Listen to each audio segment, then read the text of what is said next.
Happy summer, everyone. It is the June 6, 2025 movie collection update where we will be heading to the beach and really soaking in the summer vibes. Now, if while I'm doing this, if I get winded or if I get out of breath closer or more quickly than usual, I just recorded this video. It came out to 31 minutes long. Put all the movies back, put this towel back, changed out of this tank top, put the memory card in to start rendering it, and the memory card was corrupted and the files were all lost. So here I am 20 minutes later to record the update again. Because I love and appreciate all of your viewership. Really quick, I want to thank everybody. My movie collection video that I posted a week or so ago did really well. That's at 1,500 views right now. I went up 20 subscribers as a result of it, including crossing the 1,000 subscriber mark, courtesy of my friend Marcus, who became my 1,000th subscriber. So thank you, Marcus. Thank you, everybody that watched that. If this is your first movie collection update, welcome to the channel. If you need to know anything about me, I am a movie lover first. Obviously physical media because I'm collecting the physical copies, but I'm not a physical media snob. I like the movies and I like talking about the movies. I'm not a 4K snob. I'm not a quality snob. I don't need every edition of every movie that comes out because that's not who I am, and I think, quite frankly, that's really stupid. I'm just currently in the process of trying to migrate as many of my DVDs to Blu-ray as I can, but it's a gradual process. And I wanted to do this. Every year I always do the summer-themed update where I talk some summer-themed movies and good vibes, fun in the sun. So, without further ado, for June 6, 2025, take 2. Here we go. So if I speed through some of these guys, I'm sorry. You know, it's not an ideal situation, but my first ever cinematograph purchase, I had this in a DVD double feature with another great film called Hard Rain, one of my favorite 90s action movies with Wesley Snipes and Gary Busey, Drop Zone. My very first cinematograph release. I have number 1126 out of 5,000. I'm just realizing right now in this very minute that that's actually numbered. So there you go. Bonus you wouldn't have gotten on the original recording is that number. But this is a great movie. It's fun. I've enjoyed this since I saw it for the first time a few years back. Gary Busey, Wesley Snipes, amazing soundtrack by Hans Zimmer. Yeah, I'm not a snob, and I hate how all these boutique labels... maybe this is going to make me sound like an anti-collector, but can we just have, like, a regular edition slipcover? Fine, but just a why does everything now have to be in these big boxes? I am constantly curating my collection because of space and trying to get it's like everything that comes out in a day, it has to be a special edition or it has to be a steelbook. Like, I love this movie, so I'm happy to have this, but come on, guys. Why does everything have to be like this now? Can't we just have just regular Blu-rays, regular 4Ks? I mean, I love Drop Zone, but... this one, definitely a little bit more of a chick flick. I'm not exactly the audience for it, but I still enjoyed my time watching it for the summer. Blue Crush with Michelle Rodriguez, Matthew Davis, who I really like from the movie Below. Top recommendation if you haven't seen that. You even get a little supporting part in here by Faison Love, and if you like Faison Love, you get to see a lot of him in this. More of a chick flick, more of a romance movie, romance tale. You know, I'm not exactly the audience. That being said, I still really enjoyed this. It was a good, entertaining watch. I was into the story. And the surf cinematography is fantastic. You have so many like slow-mo shots of people surfing through the waves. You know, it's really cool. And then the camera will go under the water. And it's awesome cinematography. And, you know, I wanted this to be a summer fun in the sun themed update, which it is. That's almost everything I have here. But this is also the trend, the start of an accidental trend. I have a lot in here based on true stories. Not my intention, but that's what we did. So, Blue Crush. It's a chick flick, but I still enjoyed it. Like I said, guy, I'm gonna go faster. I'm sorry. I hate repeating. Like, you know, just to do this again, it's just like, you know, I want to get to the beach. I want to get to the water line. Can't you see I'm all dressed for it? So I've gradually been going through collecting all of the movies for the big action stars, and lately I've really been on a Jason Statham kick. So I got this one because it's set in Florida. There's palm trees, there's beaches, so perfect for this update. I got Parker, which is based on an existing source material, existing character, Parker. Jason Statham, he's like an anti-hero in this. It's a revenge story where he's kind of teaming up with real estate agent Jennifer Lopez to get to Florida and take his revenge on his former team that wronged him in this robbery at a carnival. There's a standout fight sequence in this in a hotel room with a really cringeworthy moment. That is excellent. Everything else about this one is just okay, but I love Jason Statham, even though he plays the same character in everything. It's what I want out of him. I want this to be... If I'm watching a Jason Statham movie, I want pure, unfiltered, just Jason Statham. So that one's just okay. There's nothing too memorable. The other Statham one I got, I vastly, preferred to that. Blitz. Now, this one is a 100% British-made cop thriller where you have this really boisterous, cocky-ass, dude that's a cop killer, and he's taunting the police department, and Jason Statham has to team up with the new superior to, land this guy and convict him because this guy's really smart. He knows how to evade the law and evade evidence and make his track record look real clean. And what's cool about this too is that I'm obviously a huge Fast and Furious fanboy, and Luke Evans is also in this in a small supporting role. So it's like, hey, you get the Shaw brothers on screen together before the Shaw brothers were a thing. So there's me being a Fast and Furious nerd talking about Blitz. But as far as a British cop thriller goes, neither one of these are down and out action-packed or anything. They're both, a little bit more story-based. But this one's by far the better one. And the ending is great. I don't want to say too much about it, but the ending is great. So there's my Stathams with Blitz. And now we have the Michael Bay film. Again, it's another Florida set action romp. Another one based on a true story. With Mark Wahlberg, Dwayne Johnson, Anthony Mackie, and Tony Shalhoub, and Ed Harris, and Ken Jeong. Crazy cast in this. Pain and Gain, based on a true story. And this is the most Michael Bay version of that story that could have possibly been told, where everyone is just... The men and women, no matter who it is, everyone is just sexy. The language is as crude and toilet humored and 13-year-old as can be, like with every Michael Bay film, because he is a 13-year-old boy trapped in a man's body. I laughed a lot. It's ridiculously stupid and entertaining, but the Bayisms did wear on me. Like I said, that 13-year-old crude sense of humor only goes so far, and it's way too long. This is a 2-hour, 9-minute long movie that did not need it. So by the end, I was kind of exhausted on it. I'm like, okay, I've seen enough. Can't we get to the point here? So it's too long, and it's very much a Michael Bay film, but the entertainment value and the fun is there with it. So, and now we head back to the beach with Frankie and Annette, as well as their son, Johnny the Paperboy from Better Off Dead, my #1 all-time favorite movie. Now, let me tell you, this is one of the most 80s things you've ever seen in your life. This is so corny, and so cheesy, and so 80s, that it's actually pretty fun to watch. I was all on board. All the crazy cameos in here, from Pee Wee Herman to Don Adams to, at the very beginning, O.J. Simpson makes his appearance in this, which is funny because you've got Lori Loughlin and O.J. Simpson both in here, so there's definitely some Law and Order in tune with this. I will say, though, as far as my 80s crushes go, Lori Loughlin is probably near the top of that list, though. Between this and Secret Admirer and Rad and even Full House, what can I say, guy? I'm a brunette guy. What can I say? I've got brown hair. I got a soft spot for brunettes. I mean, if you're beautiful, you're beautiful. I don't have a type, but I have a weakness. If you're a brunette like that, Lori Loughlin,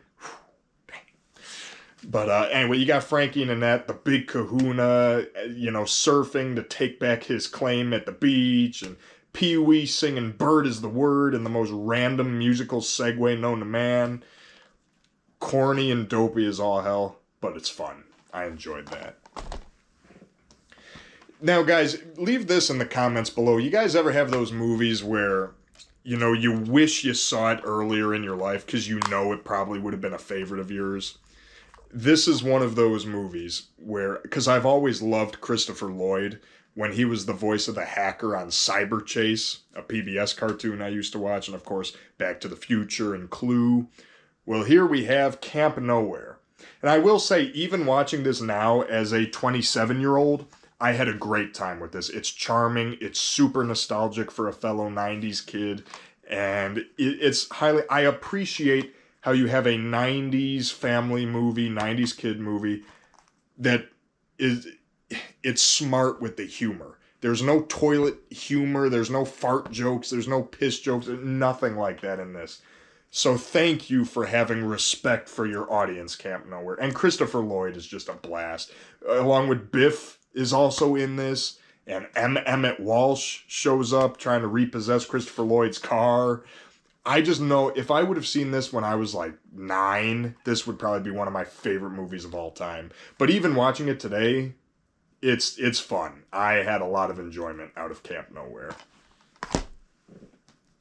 Sadly, this one did not do much for me. I watched this one with my dad because I'm like, oh, it's like a father-son road trip. And, ooh, it's a baseball movie, road movie. I love Jeff Bridges. The Open Road with Jeff Bridges and Justin Timberlake.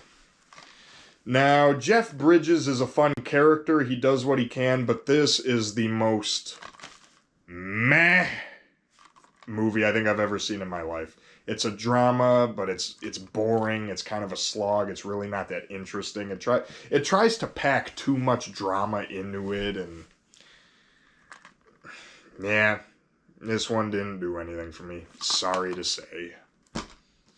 And then the used store that I go to all the time, they're always selling these, every now and then I'll get lucky and I'll find these Mill Creek Blu-rays with the VHS slip covers. And I really like those. I've already got a pretty decent handful of them. And I like, if it's a movie I'm interested in, I collect them. Now then again, me versus other collectors. I don't just blindly buy everything in that line to just have them all sitting on the shelf and never watch them. I only buy them if the movies themselves intrigue me. Because again, I want to stress, I'm a movie person, not a physical media snob. You can tell I have a little bit of resentment for what I think a lot of the bigger channels have done to the movie-loving community, so I like to keep things real. So if you just jumped on my channel from the movie collection update, welcome. I hope I haven't scared you away. But, so, I got 2 of these VHS slip covers, because both of the movies were ones that I legitimately wanted to watch and wanted to check out. And this first one has been on my radar for a while with Chuck Norris, who I am not a fan of. He is just too stoic and too wooden for me. Because even though people like Arnold and, you know, Van Damme, they may not be the best actors, they have incredible, powerful charisma. Which Chuck Norris is just a piece of wood. I don't even find... I know you got all the Chuck Norris jokes, which I'm sick of, because Chuck Norris is one of the least interesting, least intimidating action heroes out of all of them. Yes, I said it. But I've always heard this one propped up as Chuck Norris versus Michael Myers. I really wanted to hear that. So Silent Rage. And let me tell you, this is one case where Chuck Norris, again... Well, first of all, this is a movie that tries to be a rom-com, a buddy comedy, a martial arts film, a sci-fi film, a slasher film, a drama. You could find a little bit of every genre ever created.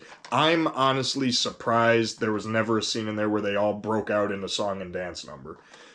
But you have the killer, like when you get to the end, you have the killer that just cannot be stopped. And Chuck Norris, like he's set this guy on fire, he's drowned him, he's crashed him in a car, he's thrown him off the roof, he's done everything, and the guy just will not die. And Chuck Norris just...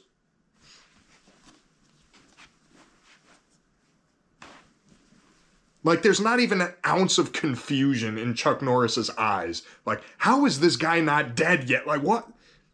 But then again, that kind of makes it funnier that You have all this crazy shit, crazy premise, and then you've got people like Ron Silver and bumbling Stephen Furst playing such a typical Stephen Furst character. He's the best part of the movie, Stephen Furst, I'll tell you that right here. But it's an enjoyable film. I really enjoyed it. Chuck Norris's stoic deadpan just kind of made it funnier given how insane everything else was and how straight he was. Even though I still think the movie would have been better if it was somebody else in the role, because Chuck Norris cannot carry a movie to save his life, if you ask me. But that should be a testament to how good this movie is, because legitimately I enjoyed Silent Rage. And the other one I wanted to see, because I saw this sitting there. It's another based on a true story, which is kind of a sad one. I've always loved Sigourney Weaver. Makeup effects by Rick Baker did all the gorilla and ape effects in this. It's a really well done film. It's a great film. It's just really harrowing. And there's a lot of scenes in here that are meant to make you angry. And I don't know too much about the true story of the woman Diane Fossey, but this is Gorillas in the Mist. And it's a powerful film, and I really enjoyed my time with it, but it definitely gets you thinking about the cause, which is what a good movie like this should do. Like, all the stuff that this woman fought for, and just how it all ended, and some of the things that were going on, and it's a great film. It's just not a lighthearted one. This one will definitely get some reactions out of you, but it's really well done, really powerful. And then the final Blu-ray before moving on to the DVDs, I got a lot of Fast and Furious alumni here. I got Luke Evans and Jason Statham, The Rock, Michelle Rodriguez. So I added a Vin Diesel movie to that, even though in this he's a supporting character. He's not in this as much as you would think, but when he is there, he does great. I miss the days when Vin Diesel would truly act like this. Same with Ben Affleck is in this too. Not in it that much, but when he's there, he totally chews the scenery and steals the show. But this is Giovanni Ribisi's pride and joy, Boiler Room. And I will say, whereas Pain and Gain was so goofy, wacky, entertaining, for 2 hours, 9 minutes, I was exhausted by the Michael Bay-isms of that. And ultimately, that one, by the end, was really starting to drag. This is a white-collar drama about a crooked stock firm, brokerage firm that's, they're conning people out of money. It's a pyramid scheme. But I was more interested in this, and this movie went by a hell of a lot faster than Pain and Gain did, just because it was so much better written, so much more well-made. Again, based on a true story. And it's just a captivating drama. Like, I was really into this one. I wanted to see what was going to happen. And it's very of the time period, late 90s, early 2000s.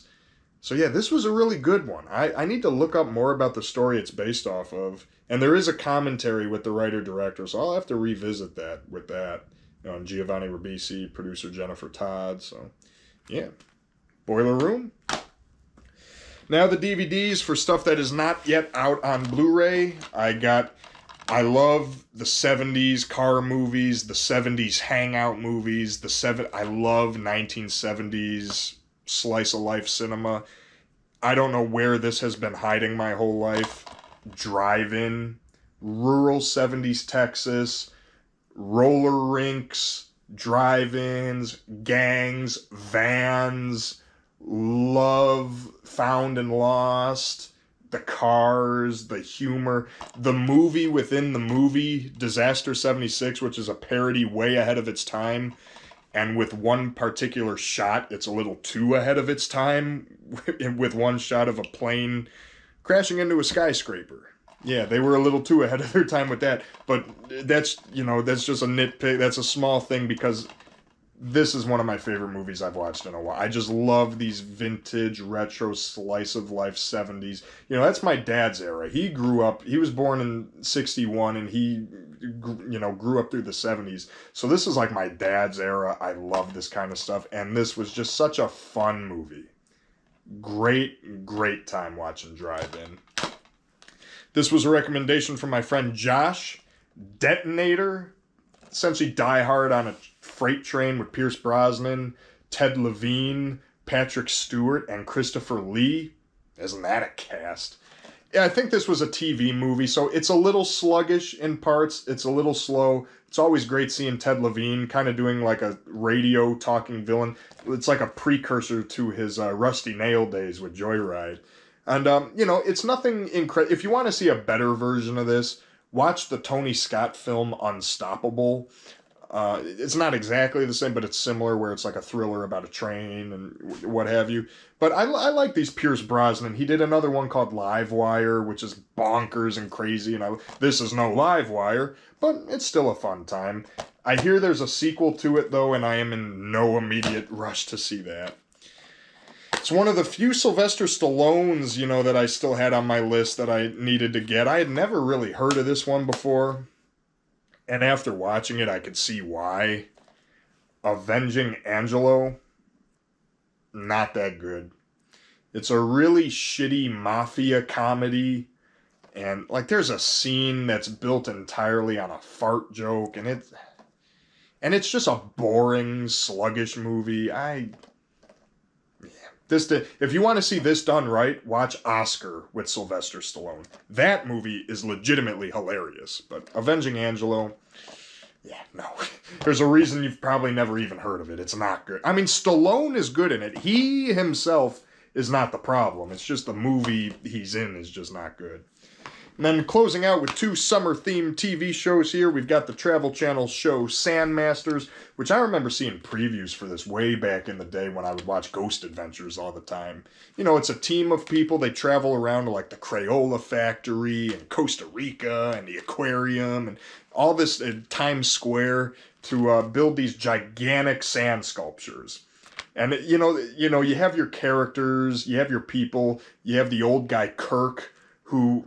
Apparently, you can look this up. This is real life. This is legitimate. He lives in a tree house with no electricity and all these 1800s appliances, and he's the leader of their team. I'm like, how does a Travel Channel find these people? It's interesting stuff. It's cool seeing where they travel to and what the sculpture is they have to make. The episodes are only 20 minutes long, so they're all very brisk. It moves by very quick. Fun show. And last but not least, this was showing up on my Amazon recommended list forever. Every time I would go on Amazon, this was always recommended for you, and it's like, you know what? I'm finally going to buy this damn thing to see if it's any good. And it's the complete series of Tropical Heat, Sweating Bullets. It's not the best thing, but it's also not the worst thing. It's really low budget, but it's goofy enough in that 90s. You get the Australian bartender, you get the tropical vibes, you get the silly. I've only seen about half the season. I have not gone through this whole thing yet. It's not that type of show that I'm in a hurry to just binge like that. But it's fine for what it is, and it's just an interesting, obscure...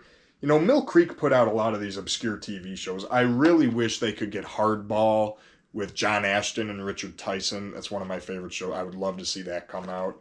But Tropical Heat, I got this for cheap. So, for some 90s action, tropical cheese, it's fun. All right, guys, I hope you enjoyed my mulligan of doing my summer movie collection update. I'll have another one for you in August that'll probably be like a continuation of this.